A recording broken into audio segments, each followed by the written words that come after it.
కరీంనగర్లోని dumping yard కాలుష్య విషాన్ని చిమ్ముతుంది. గుట్టలుగా పేరుకుపోయిన చెత్త తగలబడడంతో ఒక్కసారిగా మంటలు ఎగిసిపడ్డాయి. సాయంత్రం వేళల్లో భారీగా ఎగిసిపడుతున్న మంటలతో స్థానికులు తీవ్ర భయాందోళనకు గురికాగా యార్డ్ నుంచి వెలువడుతున్న కాలుష్యం పొగతో వాహనదారులు ఉక్కిరిబిక్కిరయ్యారు. చెత్తగుట్టను తొలగించేందుకు బయో మైనింగ్ ప్రక్రియ చేపట్టినా అది ఒక అడుగు ముందుకు 2 అడుగులు వెనక్కి అన్న చందంగా సాగడంతో సమస్యకు పరిష్కారం లభించడం లేదు. టన్నుల కొద్దీ పేరుకుపోయిన చెత్త చెదారం గుట్టపై మంటలు ఆర్పివేస్తున్నప్పటికీ కొద్దిసేపటికే మరో చోట నుంచి మంటలు పొగ వెలువడుతోంది.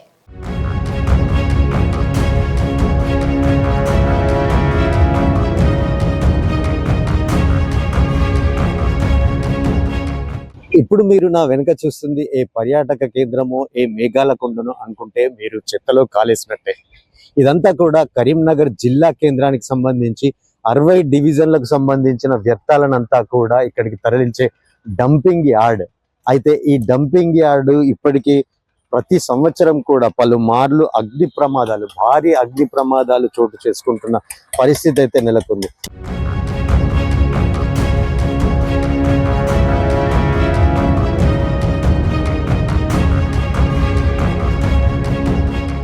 కరీంనగర్ జిల్లా కేంద్రంలోని డంపింగ్ యార్డ్లో మంటలు చెలరేగాయి.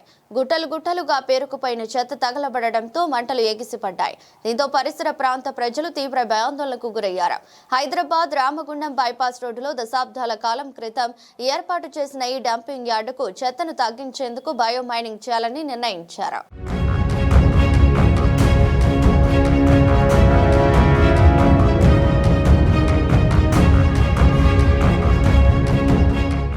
స్మార్ట్ సిటీ కార్పొరేషన్ లిమిటెడ్ ద్వారా బయో మైనింగ్ ప్రక్రియను ఏడాదిలోగా పూర్తి చేయాలనే ఒప్పందంతో 16.5 కోట్ల రూపాయలకు ప్రాజెక్ట్ పనులను 2022 ఫిబ్రవరి మాసంలో అప్పగించారు. కొద్ది రోజులు వేగంగా బయో మైనింగ్ ప్రక్రియను కొనసాగించి గత ఏడాది మే నుంచి పూర్తిగా నిలిపివేశారు. మున్సిపల్ అధికారులు ఆ సంస్థకు నోటీసులు ఇవ్వడంతో తిరిగి ఇటీవలనే బయో మైనింగ్ ప్రక్రియ ప్రారంభించారు. ప్రధాన డిమాండ్ ఏంటంటే డంప్ యార్డ్ ఇక్కడ నుంచి తరలించాలండి. మా ప్రధాన డిమాండ్ అదే అండి. యాక్చువల్గా ఇది 60 డివిజన్లకు సంబంధించి చెత్త ఏంటంటే ఒకటే డివిజన్లో వేయడం వల్ల ఈ ప్రాబ్లం నెలకొందండి. దీన్ని డివైడ్ చేయాలి. ఒక 10 డివిజన్లు 5 డివిజన్ల పాటు ఎక్కడైతే ఆ 10 డివిజన్లకు సంబంధించిన ఇక్కడ గవర్నమెంట్ జాబ్ చూసి అక్కడ సెగ్రిగేట్ చేసే ప్రయత్నం చేయాలండి. దాంతోపాటు దీనికి మెషినరీ బయోమైనింగ్ మెషినరీ అనేది ఇంకా తీసుకొని రావాలి. ఇక్కడ చూస్తే మీకు 2 మెషిన్స్ ఉన్నాయని దాంట్లో ఒకటే పని చేస్తుంది. దాంతోపాటు ఇంకా 5-6 మెషిన్స్ తీసుకొచ్చి పలానా వేరే జాగాలో పెట్టేసి ఇది డ్రై అయిన కొద్దీ అక్కడ సెగ్రిగేట్ చేయాలండి. దానివల్ల సొల్యూషన్ వస్తుంది. అంతేగాని ఒకటే తీసుకొచ్చి చెత్త వేయడం దీన్ని కాల్చడం వల్ల సొల్యూషన్ కాదండి. ఇక్కడ ఎన్విరాన్మెంటల్ బోర్డు అనేది స్పెషల్ ఉంటుందండి. ఈ ఎన్విరాన్మెంటల్ బోర్డుకి సంబంధించి దానికి ఇంజనీర్స్ కూడా ఉంటారండి. వారి పర్యవేక్షణలో ఇదంతా జరుగుతుంది. కాకపోతే మరి వాళ్ళు ఎక్కడున్నారో కూడా అర్థమైతే కనీసం ఇంజనీర్లు వాళ్ళకి సినిమాకి నీరంతనట్లు ఉన్నారండి. వాళ్ళు మరి ఇక్కడికి వస్తారు. వాళ్ళ అండర్టేకింగ్ లోనే ఇదంతా ఉంటుంది.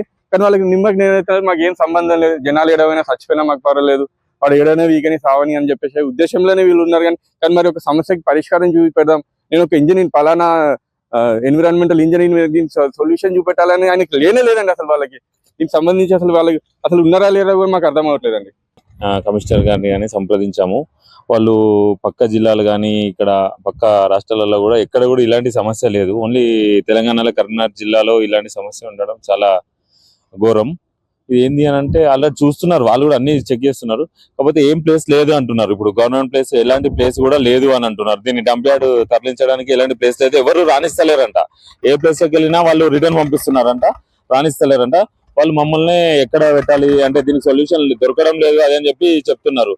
మరి వాళ్ళే అట్లా మాట్లాడినప్పుడు నార్మల్ ప్రజలు ఎట్లా మాట్లాడతారు? వాళ్ళు ఏం చెప్తారు? నార్మల్ ప్రజలు సొల్యూషన్ ఎట్లా తెలుస్తారు? కమిషనర్ కలెక్టర్లకు తెలియకపోతే ఇంకెవరికి తెలుస్తుంది? మినిమం వాళ్ళే చూసుకోవాలి కదా, ఇది ఎక్కడికి తరలించాలి, గవర్నమెంట్ ప్లేస్ ఎక్కడ ఉంది అన్ని వాళ్ళకే తెలుసు కదా, వాళ్ళే చూసుకోవాలి. అందరు చాలా మంది ప్రజలు, చిన్న పిల్లలు, పెద్దవాళ్ళు అందరూ శ్వాసకు చాలా ఇబ్బంది పడుతున్నారు. చాలా అనారోగ్య సమస్యలు వస్తున్నాయి. కానీ దాని గురించి ఎవరు పట్టించుకోవట్లేదు. అంటే ఈ స్మోక్ వల్ల వస్తుందని ఎవరు కూడా రిపోర్ట్ ఇవ్వడం లేదు. డాక్టర్లు ఎందుకు ఇస్తారు? ఈ స్మోక్ వల్ల మీకు ఇట్లా అయిందని ఎందుకు ఇస్తారు? రిపోర్ట్ ఇవ్వరు. అంటే ఏం ఇష్యూ ఉందని ఒకరు చెప్తారు, అంతే తప్పించి స్మోక్ వల్ల వస్తుందని ఎవరు చెప్పట్లేదు. దాని గురించి ఎవరు పట్టించుకోలేదు. నార్మల్ హెల్త్ ఇష్యూస్ అనుకుంటున్నారు తప్పించి చాలా మందికి హెల్త్ ఇష్యూస్ వస్తున్నాయి, ఇబ్బంది ఉంది. కంపల్సరీ ఇది ఇక్కడ నుంచి వెంటనే తరలించాలి.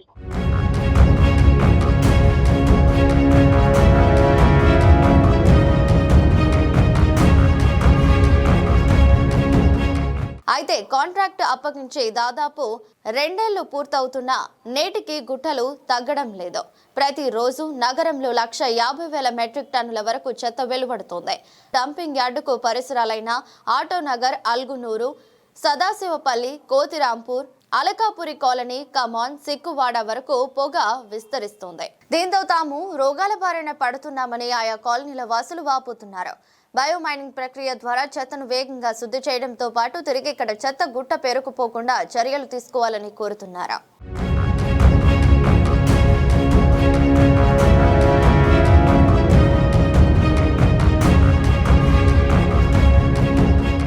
ప్రతి సంవత్సరం కూడా ఇలాంటి ప్రమాదాలు ఎన్ని చోటు చేసుకున్నప్పటికీ కూడా మున్సిపల్ అధికారులు మాత్రం నిమ్మకు నీరెత్తనట్టుగా వ్యవహరిస్తున్నారంటూ కూడా బాధితులైతే ఆగ్రహం వ్యక్తం చేస్తున్నారు.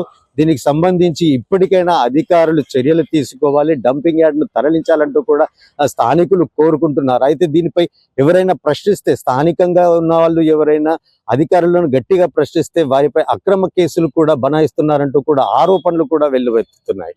కెమెరా పర్సన్ గౌతమ్తో Srikanth, S6 news, Karimnagar dumping yard నుంచి.